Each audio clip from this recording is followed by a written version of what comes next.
মগজাস্ত্রে কটাক্ষের যোগ্য জবাব দিলেন বিশ্ব চ্যাম্পিয়ন দাবাড়ু ডি গুকেশ।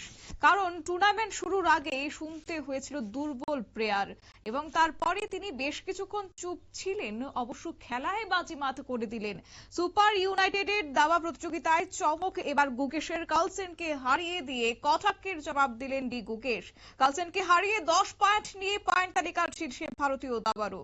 যাবো এই প্রসঙ্গে বিস্তারিত, আমাদের সঙ্গে যুক্ত হয়েছে প্রতিনিধি বিপ্লব চন্দ্র। বিপ্লব, কি জানতে পারছো? দেখো, বিশ্ব চ্যাম্পিয়ন দাবাড়ু ডি গুকেশ এবং ডি গুকেশ সম্পর্কে একটা কটূক্তি করেছিল এবং সেই কটূক্তিটা বলা হয়েছিল যে দুর্বল প্লেয়ার বলে। এবং টুর্নামেন্ট শুরুর আগে এই ডি গুকেশকে এই কটূক্তি করেছিল কার্লসেন। এবং সেই জায়গায় কিন্তু একটা নতুন চ্যালেঞ্জ, যে কোনটা চ্যালেঞ্জ, সেটা হলো সুপার ইউনাইটেড র্যাপিড 2025 টুর্নামেন্ট। এবং সেই টুর্নামেন্ট শুরুর আগেই কার্লসেন কিন্তু এই কটূক্তি করেছিল ভারতের বিশ্ব চ্যাম্পিয়ন ডি গুকেশের বিরুদ্ধে। কিন্তু 64 ঘরের এই লড়াইতে কিন্তু ডি গুকেশ সেই বিষয়ে কিন্তু প্রতিযোগিতা শুরুর আগে কোন রকম কিছু বলেননি। এবং সেই জায়গায় দাঁড়িয়ে যখন টুর্নামেন্ট শুরু হলো, সেই টুর্নামেন্টে দেখা গেল যে বিশ্ব চ্যাম্পিয়ন যে ডি গুকেশ তিনি কিন্তু কার্লসেনকে হারিয়ে দিলেন।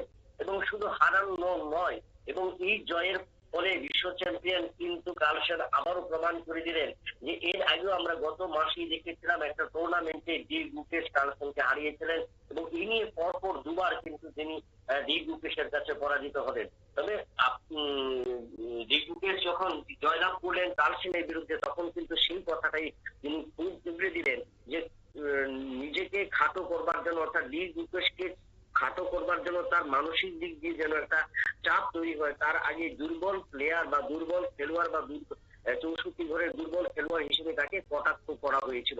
এবং সেই কটাক্ষটা কিন্তু কোনো উত্তর দেননি এবং সেটা কিন্তু ডি গুকেশ মাথায় রেখেছিলেন যে তাকে যে কোনো মূল্যে তাকে কিন্তু এই সুপার ইউনাইটেড যে র্যাপিড 2000 টুর্নামেন্ট, সেই টুর্নামেন্টে তাকে পরাজিত করবেন।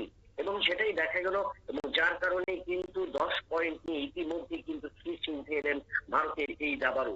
অর্থাৎ বলা যায় কার্লসেনের বিরুদ্ধে নামার আগে তারও পয়েন্ট তখন ডি গুকেশের সমান সমান সংখ্যক ছিল, কিন্তু এই কার্লসেনকে হারিয়ে বিশ্ব চ্যাম্পিয়নের দৌড়ের ক্ষেত্রে কিন্তু অনেকটাই এগিয়ে গেল ডি গুকেশ।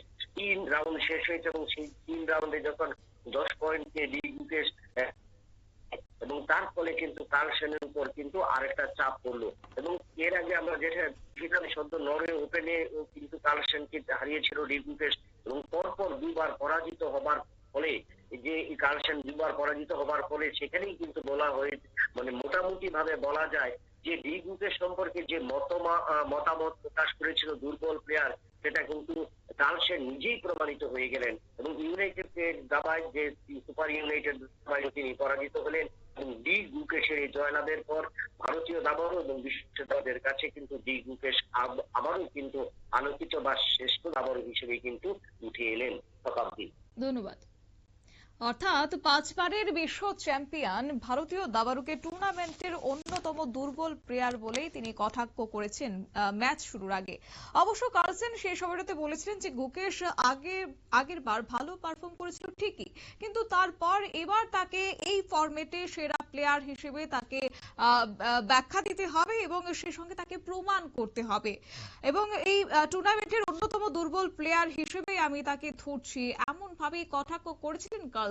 কিন্তু সেই দুর্বল প্লেয়ারের কাছেই হারতে হয়েছে কার্লসেনকে, 5 বারের বিশ্ব চ্যাম্পিয়ন সেই দাবাড়ু। এবং এক প্রকার বলা চলে গুকেশের এই চাল কার্লসেনের মুখের উপর যোগ্য জবাব দিয়েছে কটাক্ষের। নিয়ে নিচ্ছে ছোট্ট একটি বিজ্ঞাপন বিরতি, সঙ্গে থাকুন।